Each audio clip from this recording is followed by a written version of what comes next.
Good evening, class. Sorry I can't be with you in person tonight, but we have a big annual convention, the Car Expo, which you guys will be hopefully attending next year. So tonight's class is at home, video with Armando, so now it's just you and me. There's also going to be a quiz, so I'm also emailing you a quiz. So what you should have gotten is a link to this video and a quiz that I want you to complete and bring it with you on Thursday. Tonight we're going to be talking about encumbrances. Encumbrances are burdens on the property. So one example of a encumbrance on a property is a trust deed, which we talked about last week. We talked about when you get a loan from the bank and the bank wants to make your house collateral for that loan, the owner, the borrower, deeds that property in a certain way to the lender using a deed of trust. However, they don't deed all the rights and interest in the thing owned to the bank, right? Because that would be using a grant deed, right? A grant deed transfers legal title to real property. However, they are deeding a certain right to the bank with a deed of trust, and that's the right for the bank to foreclose on them should they default on their promise to pay the money back.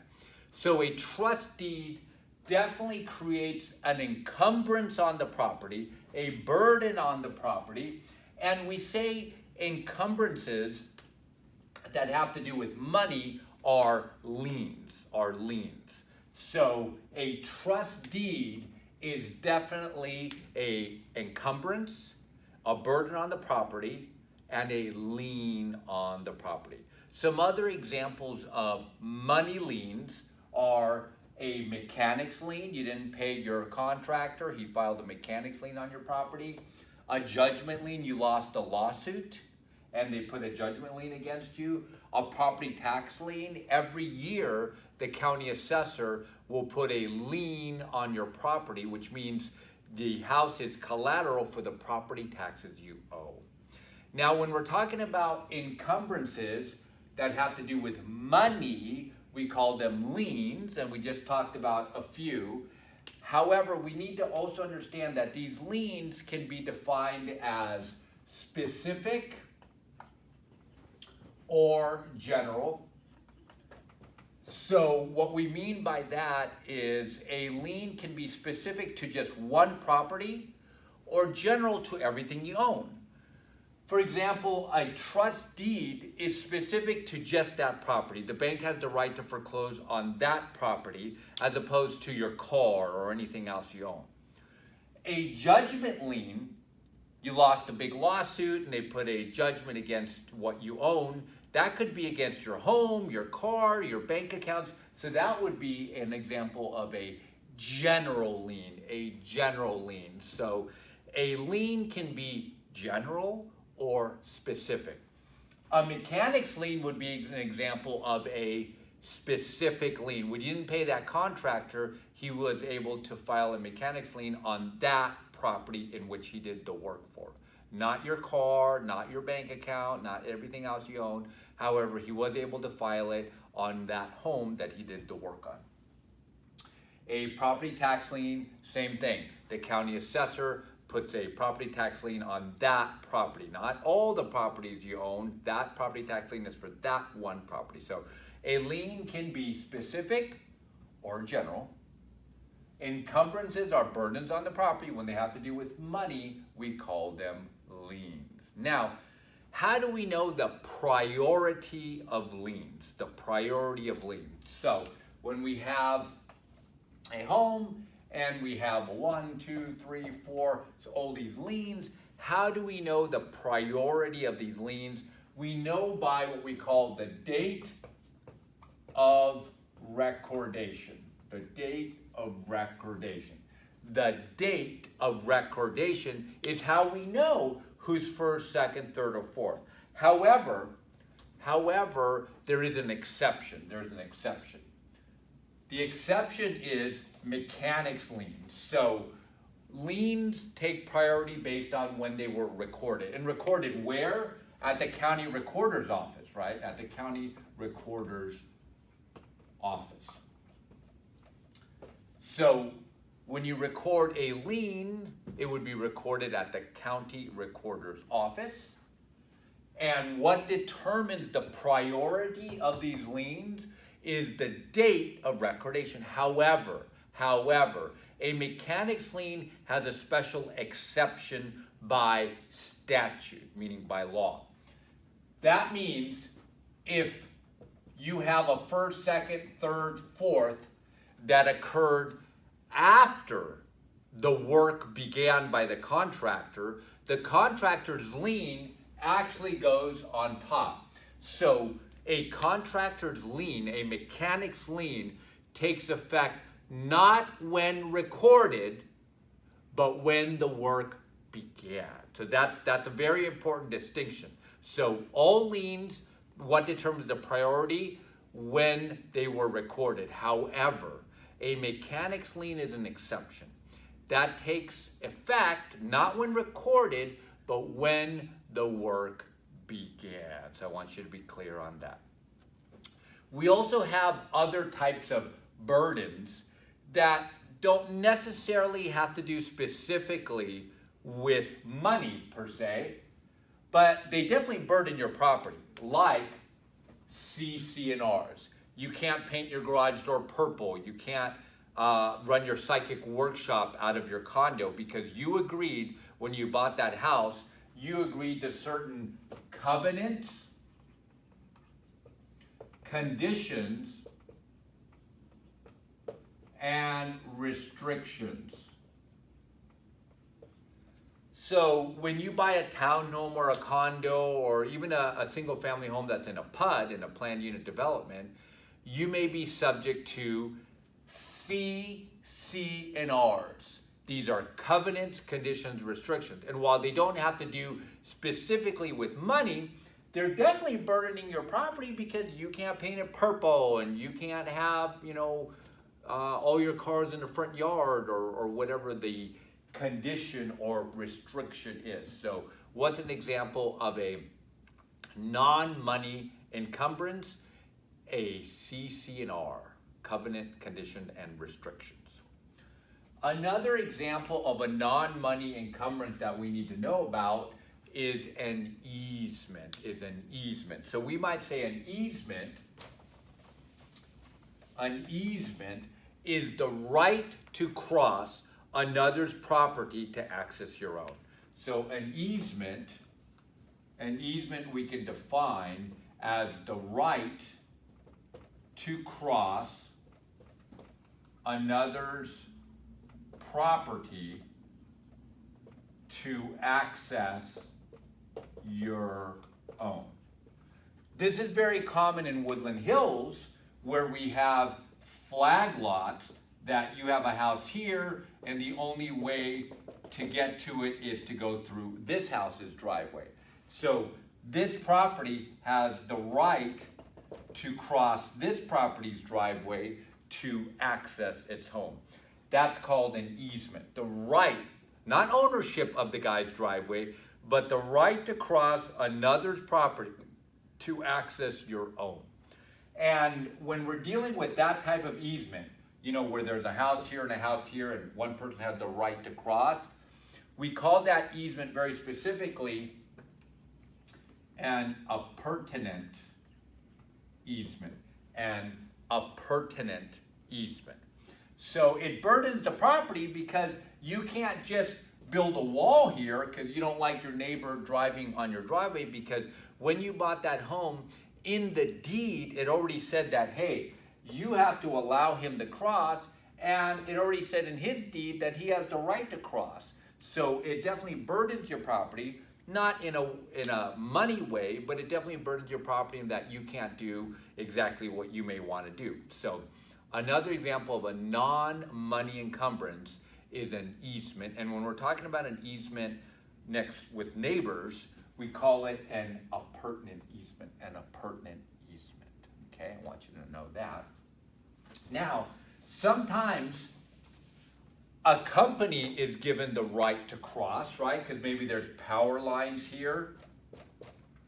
So a utility company may have the right to cross your property. However, they don't own any property next to you. That type of easement is known as a easement in gross. So let's put utility company.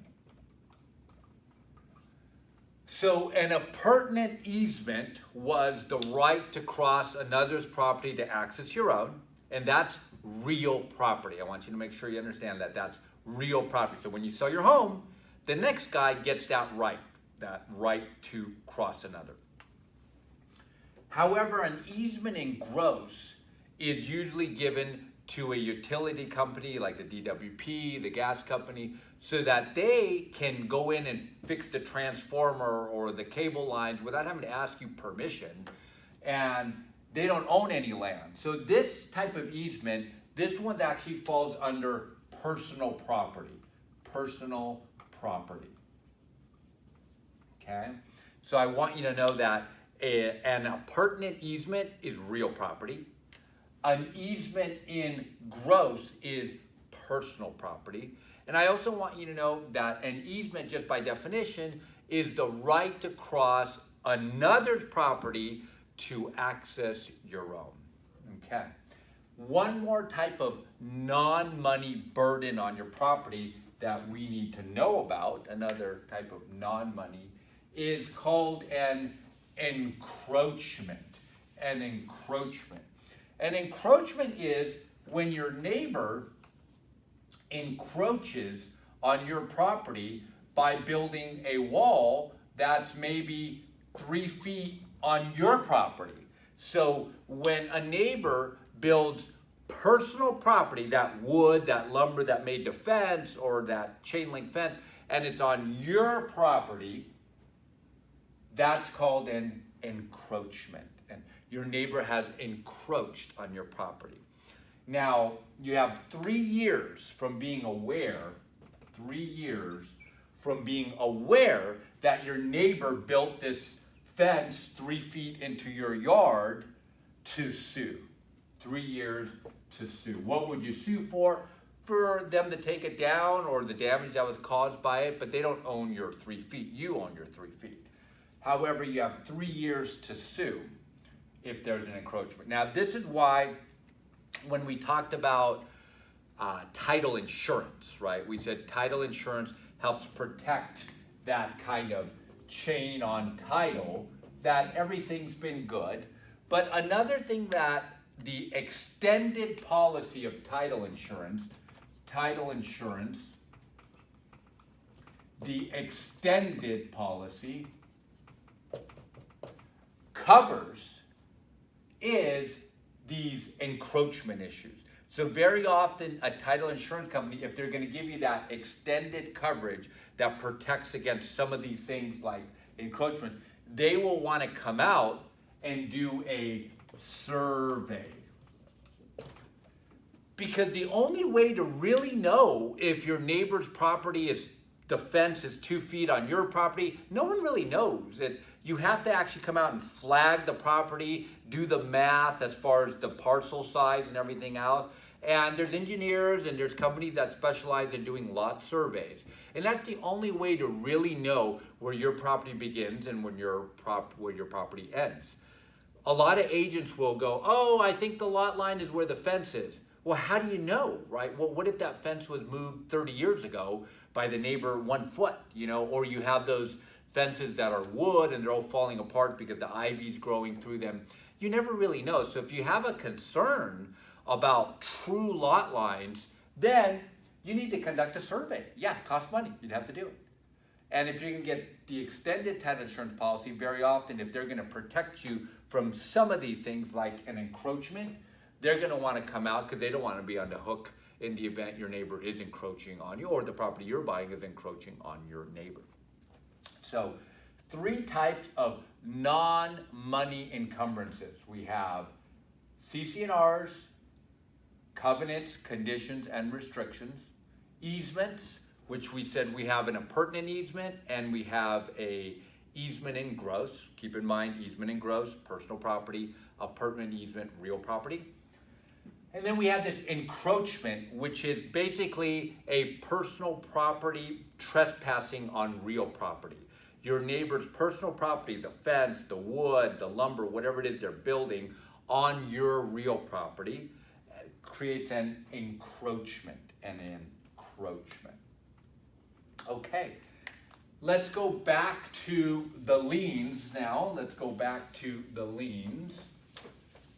What determines the priority of liens? The date of recordation. What's the exception? What's the one exception lien to the priority being based on the date of recordation? A mechanics lien. When does a mechanics lien take effect? When the work began, not when recorded. Okay, doing good, doing good. All right, now let's talk, we talked about a lien being specific or general.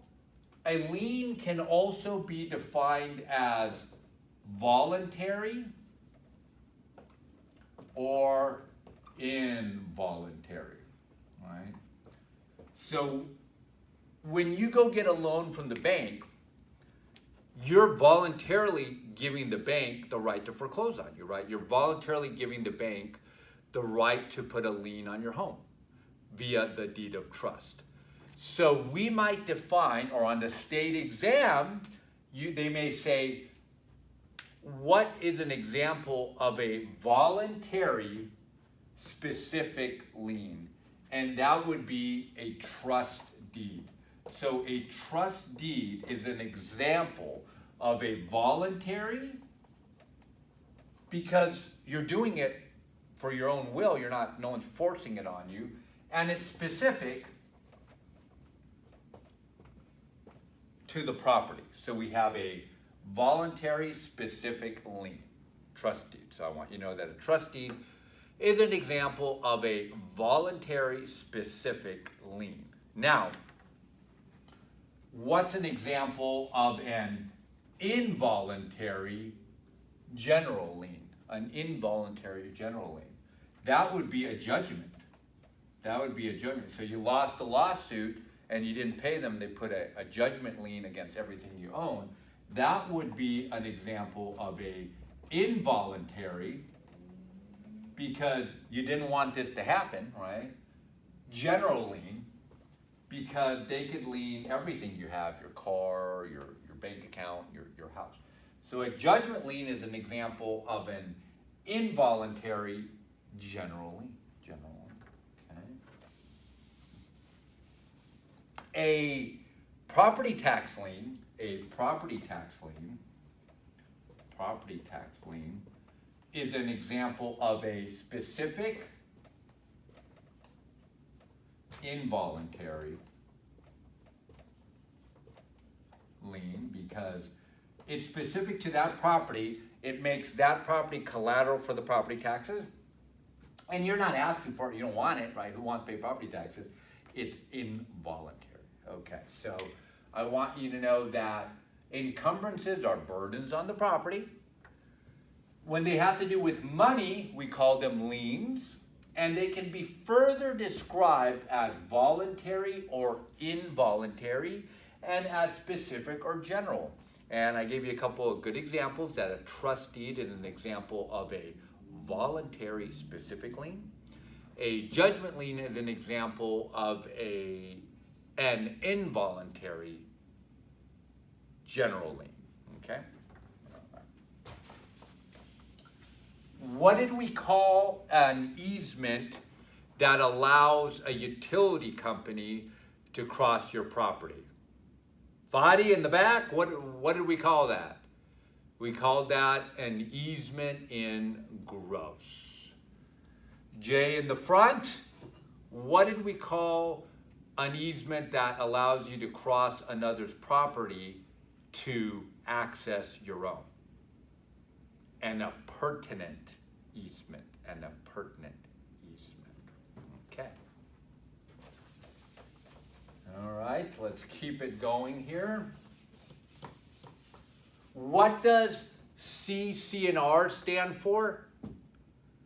Covenants, conditions, and restrictions. covenants, conditions, and restrictions. Let me see, I gave you some questions here. Let me make sure I'm giving you all the answers. Okay. Now, when we record a lien or any document, when we record any document, not in your little Hello Kitty journal, we're talking about with the county recorder. When you record with the county recorder's office, every county in California has a county recorder clerk. They'll record the document that you're trying to get recorded. When you record something at county recorder's office, the type of notice we say you're giving the public is called constructive notice. So on the state exam, they might say, what type of notice is given when you record a document at the county recorder's office? The type of notice you're giving is constructive notice. Constructive notice. So I need you to know that. Okay.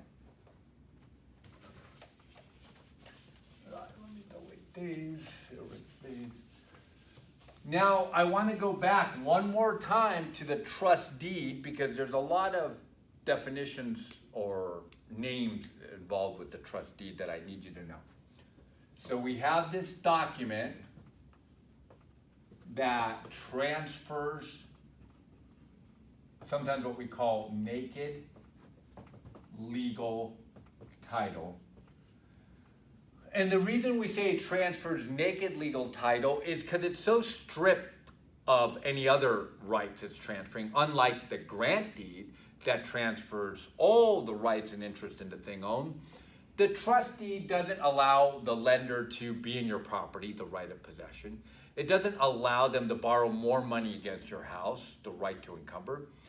It does give them the right, though, to foreclose on you should you default on your promise. So we say a trust deed transfers naked legal title. It also creates a lien. It also makes your property, your real property, collateral for the loan. So it does a lot of things, right? So we need to know what some of the names are for sure now.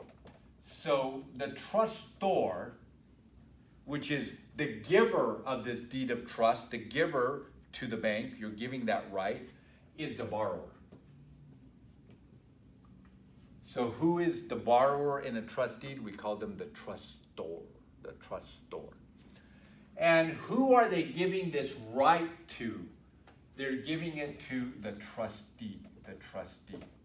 Now the trustee is an agent that works for the bank. It could be a title company, it could be a company that specializes in trustees, but they work for the bank. So you need to know that the trustee is an agent for lender, an agent for the lender. And finally, the beneficiary is the actual lender, So the way they might test your knowledge of a trustee, they might say, who signs the promise to pay the money back to the lender? And they would be looking for you to know that it's the trustor, because they won't say borrower, so you'd have to know that the trustor is the borrower. And the borrower grants naked legal title, transfers naked legal title, transfers the right to foreclose to the trustee, who holds that right until you pay off the loan or they have to foreclose on you. And they do it for the benefit of the bank. The beneficiary is the lender. Now, at some point, hopefully you paid off that loan. At some point, you don't owe them anymore. You're 80 years old. You've finally been paying for 30 years. Or you refinanced and you paid off that lender. Or you had a great year and you made a ton of money. So how do we now remove, because remember, a trust deed was also a lien on the property. How do we remove this? Well, if the bank says, okay, you've paid me off, they will instruct the trustee to record what we call a deed of reconveyance. They're giving back to you that right that you gave them. So it's a deed of reconveyance, a deed of reconveyance. And that removes the lien that was created by the trustee. So how do we remove a lien that was created by the trustee? The trustee would record a deed of reconveyance where they're giving you back that right that you gave them, that right of foreclosure. Now, they do that based on the instruction of the beneficiary for the benefit of the trustor, right? Because the borrower is benefiting now because they're like, oh great, it's off of my house because I paid it off. So I need you to remember that a deed of reconveyance is how we remove the trust deed lien that was put on the home originally by you voluntarily. Remember, that's a voluntary specific lien that you agreed to in exchange for this money you borrowed from the bank to buy your house. Okay. What do we call the borrower in a deed of trust? We call them the trustor, the trustor, okay?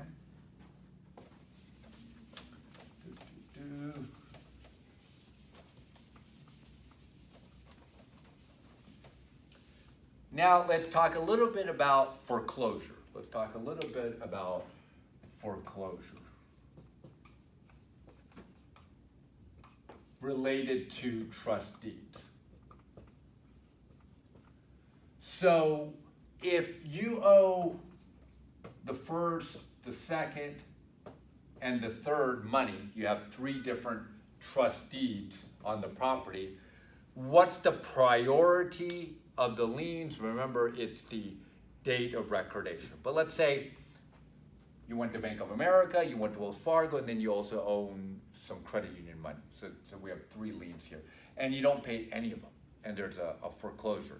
The order of repayment under foreclosure would be the primary lien, right? The secondary lien, and then the third lien. If there's any money left, you know, the second and third would get it. And then there's fees to foreclosure, so the foreclosure fees. And then if there's any money left over after the first gets paid, the second gets paid, the third gets paid, and the foreclosure fees get paid, the trustor, which is who? The borrower will get if there's any balance. So if there is a foreclosure, how do these liens get paid? Well, that's why the date of recordation is so important, because you don't want to lend money and be in third position because you're not as safe as the person in first position. Because if there is a foreclosure, then the way the money will be paid off is the first, and if there's any money after that, the second, if there's any money after that, the third, any money after that, the foreclosure fee, and then any money after that, the trustor, which is the borrower, would get it, okay?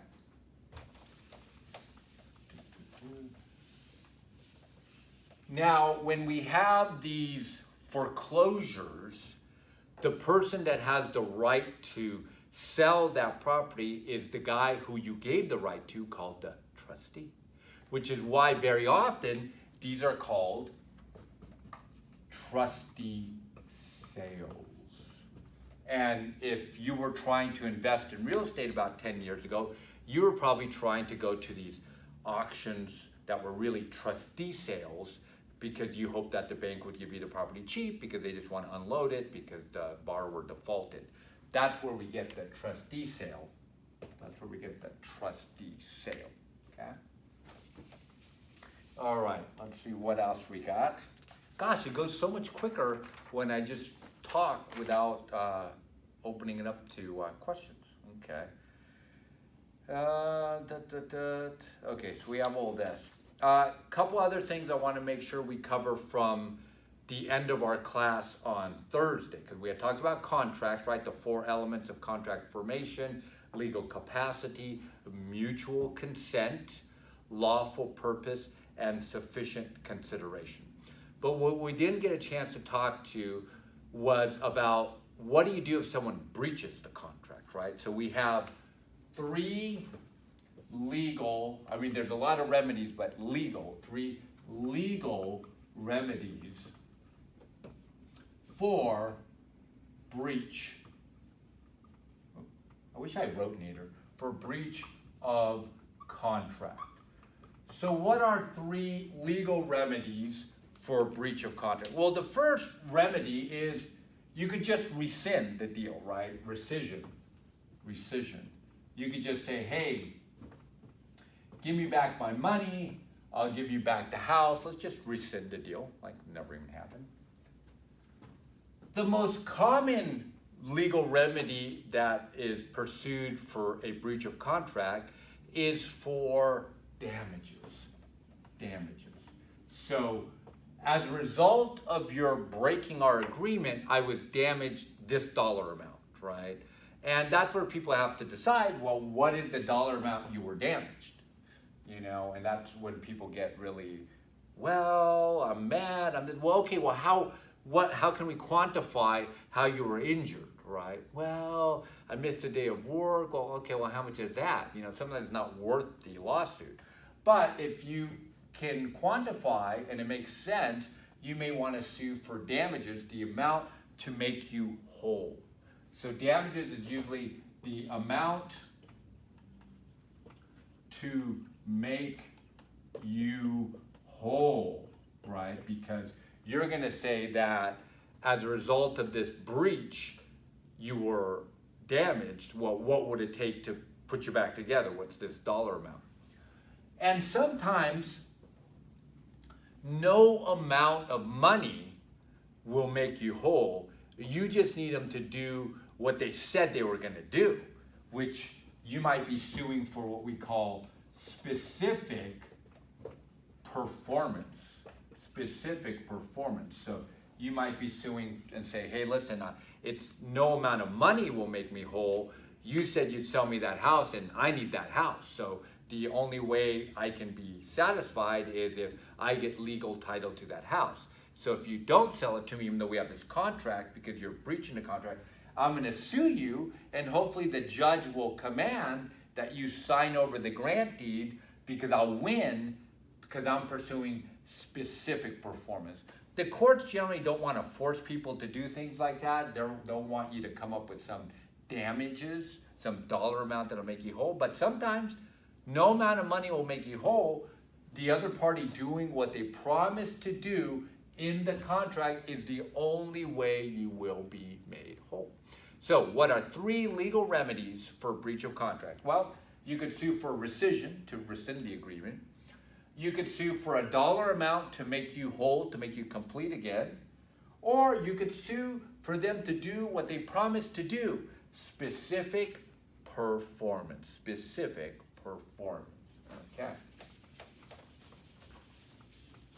Okay, well, that's it for tonight. So what I want you to do is I want you to do the quiz that I attached to this email. I hope you watched this video, didn't take too much of your time. Think about some of the things we covered on Tuesday with the contracts, and I will see you guys Thursday. All right, have a good evening.